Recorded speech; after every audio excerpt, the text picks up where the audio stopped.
دیوبند نے اسلام کا پرچم دنیا میں لہرایا ہے، دنیا میں لہرایا ہے۔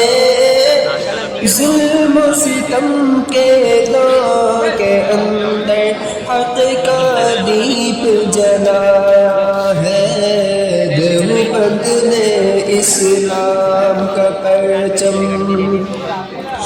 احمد علی گنگوہی تھانوی مدنی ہمارے رہبر ہے۔